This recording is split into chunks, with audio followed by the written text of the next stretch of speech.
खैर, रमज़ान मुबारक के आगाज़ से ही आपको पता है ना, ये हमारे जो वो भाई होते हैं ना, जो वैसे तो मुसल्ला लिए 5 वक्त नमाज़ पढ़ते हैं, लेकिन जहाँ नाजायज़ मुनाफाखोरी रोकने की बात हो या फिर ना लेने की बात हो, वहाँ पे ज़रा उन्हें नहीं मामलात याद आते, अपने दुनियावी मामलात दुरुस्त नहीं करते। सो वो हमारे इर्द गिर्द बहुत सारे लोग ऐसे मौजूद होते हैं। अल्लाह ताला सबको हिदायत दे। नाजायज़ मुनाफाखोरी भी रमज़ान शुरू होते ही सर उठाती है, और नान भाइयों ने लाहौर में रोटी की कीमत 15 रुपये से बढ़ाकर 25 रुपये करने का ऐलान कर दिया है। वैसे 15 रुपये रोटी मिल कहाँ रही थी आई वंडर, लाहौर में या कहीं भी? नान भाइयों का कहना है कि आटा महंगा होने की वजह से रोटी की कीमत बढ़ाने पर मजबूर हैं। बलूचिस्तान में रोटी का वजन कम कर दिया गया है, और रमज़ान में ही एक्चुअली ये मामला अब शुरू किया गया है। रोटी का वजन कम करने वाला आइडिया मुझे अच्छा लगा कि पैसे ना बढ़ाओ, जरा लाइटर रोटी बना लो, है ना। कोयटा में 270 ग्राम के बजाय रोटी का वजन अब 200 ग्राम कर दिया गया है, और ये रोटी 30 रुपए में मिल रही है। सो ना सिर्फ वजन कम किया गया है, बल्कि कीमत भी बढ़ा दी गई है। शहरी शिकायत कर रहे हैं ऑब्वियसली कि रोटी का वजन जो है कम होने से कुछ ही देर में रोटी सख्त होकर पापड़ बन जाती है ना, ये भी तो ट्रेजेडी होती है ना, ये वाला पार्ट में खाई नहीं जा सकती। तंदूर मालिकान कहते हैं कि भाई ऐसा तो हम कुछ कर नहीं रहे हैं। ये पहली बार नहीं है बाय द वे कि रमज़ान शुरू होते ही नाजायज़ मुनाफाखोरों और ज़ख़ीरा अंदोज़ों को जैसे फ्री हैंड मिल जाता है। आम दिनों में तो अब प्राइस कंट्रोल कमेटियों का किरदार कहीं नज़र नहीं आता। ज़िला इंतज़ामिया से हम अपील कर सकते हैं कि भाई कम से कम रमज़ान में लोगों के लिए ज़रा स्ट्रिक्ट मेजर्स लें, स्ट्रिंजेंट मेजर्स लें लोगों को कंट्रोल करने के लिए। कि उसमें जो घपला करना करें, मतलब क्या हम लोग लिटरली कि मुनाफाखोरों के साथ नेगोशिएशंस पे आ गए हैं कि यार इस महीने ना करो फिर कर लेना। और मेरी बात ये वो वाली बात होगी है, this is sad, isn't it tragic के मतलब दुनिया के आप ममालिक देखें कि वो फार्मर जो है वो सड़क किनारे अपना सामान रख के चला जाता है, वहीं पे उसने गला रखा होता है, लोग चीज़ उठाते हैं, कीमत लिखी होती है, पैसे डाल के चले जाते हैं। मतलब हमें बहैसियत मुसलमान कितना ईमानदार होना चाहिए था ना। हमारा तो सारा रिलीजन ही इन मामलात पे बेस करता है, और ये हमारी ही ठीक है, ये हमारी ही वैल्यूज थी, ले ली और हमने छोड़ दी। मतलब हम रमज़ान शुरू होते ही मुसलमान हैं और ज़ख़ीरा अंदोज़ी भी करते हैं, नाजायज़ मुनाफा कमाने की कोशिश भी करते हैं। अच्छा जी, नान रोटी एसोसिएशन पंजाब के सदर आफ्ताब गिल हमारे साथ हैं। सबसे पहले तो आपसे यही पूछेंगे कि अपना मौक़िफ़ दें कि रोटी कितनी महंगी कर रहे हैं और क्यों कर रहे हैं।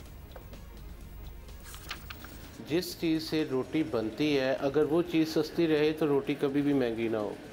अब हालिया दिनों में हुआ ये है कि रोटी महंगी करने की ज़रूरत क्यों पड़ रही है कि आटा जो सब्सिडाइज आटा हमारी गवर्नमेंट दे रही थी 630 रुपये में 10 किलो का थैला दे रहे थे, जो उन्होंने एकदम 1160 रुपये पे कर दिया है 10 केजी जिसका वज़न है।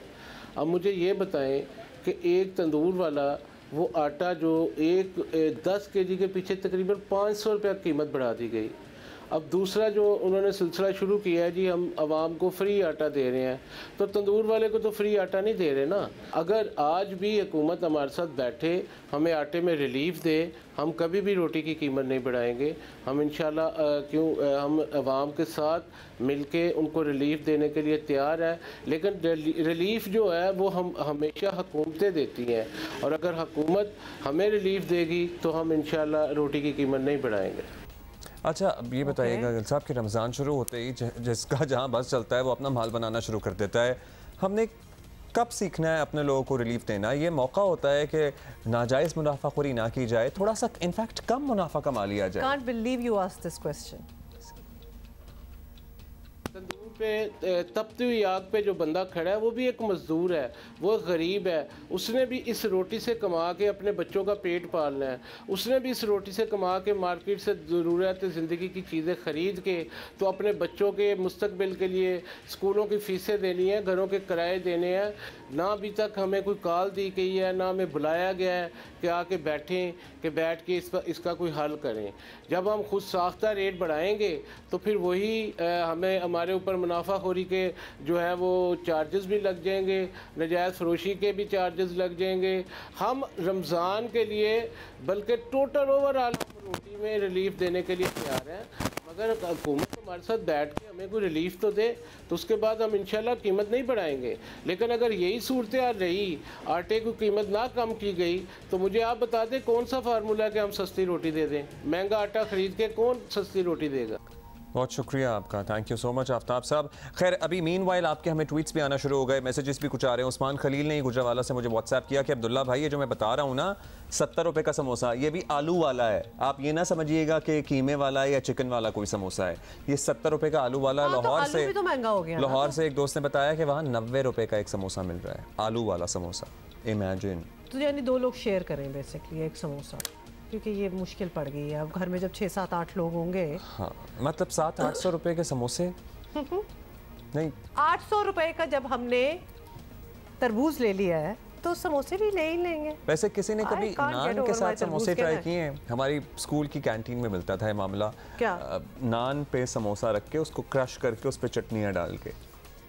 ये this is wrong, what Abdullah is doing right now is wrong. Please tell him, everybody write to him and tell him कि ऐसे नहीं करना चाहिए। अच्छा, कराची में हमें पता लगा है कि एम्प्रेस मार्केट के करीब बोहरा बाजार में, जी बिल्कुल, अभी हमें मैसेज आया है, एक जलेबी की दुकान है, वहाँ सबसे अच्छी jalebi, the best jalebi and gulab jamun in Karachi are in a shop, little shop, छोटी सी शॉप है, Bohri Bazaar opposite fire temple, close to Empress market intersection. मैं जा रही हूँ, मुझे खानी है, मुझे जलेबी खानी है यार। See you in a while. अच्छा नहीं, हम अच्छा, you actually thought that I was going? हाँ, I thought you're going. हमारा ज़रा राब्ता जो है ना इधर उधर हो जाता है, तो हमने सोचा अब हम आगे बढ़ के एक ट्रिब्यूट देंगे। अगर आपको मौजूदा वज़ीर आज़म को ढूंढ रहे हैं तो ये मैं कहूँगा ना तो आपको याद आ जाएंगे, क्योंकि वो बहुत जोशीले अंदाज में पढ़ा करते थे ऐसे दस्तूर को, सुबह बेनूर को मैं नहीं मानता, मैं नहीं जानता। लेकिन अब बहुत सारे लोग उनसे सवाल कर रहे हैं, क्योंकि बहुत सारे लोग भी आपको पता है ना बगैर चार्जेस के, बगैर किसी FIR के ज़रा गिरफ्तार हो रहे हैं। तो किनका शेर है ये, उनको हम ट्रिब्यूट ये हबीब जालिब साहब को हम याद कर रहे हैं। जुल्म के खिलाफ मुजाहिमत की अलामत समझे जाने वाले इनकलाबी और अवामी शायर हैं। आज इनका 95वां यौम पैदाइश है और 1928 में ये पैदा हुए ज़िला होशियारपुर, भारतीय पंजाब में, और ज़िंदगी भर रियासती जबर और जुल्म के खिलाफ कलमा हक बुलंद किया।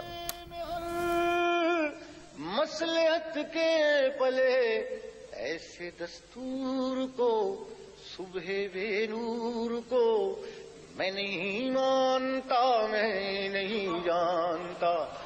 दीप जिसका महल्लात ही में जले, चंद लोगों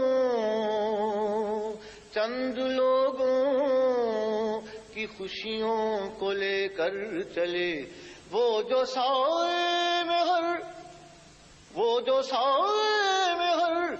मसलहत के पले ऐसे दस्तूर को, सुबह बेनूर को मैं नहीं मानता, मैं नहीं जानता।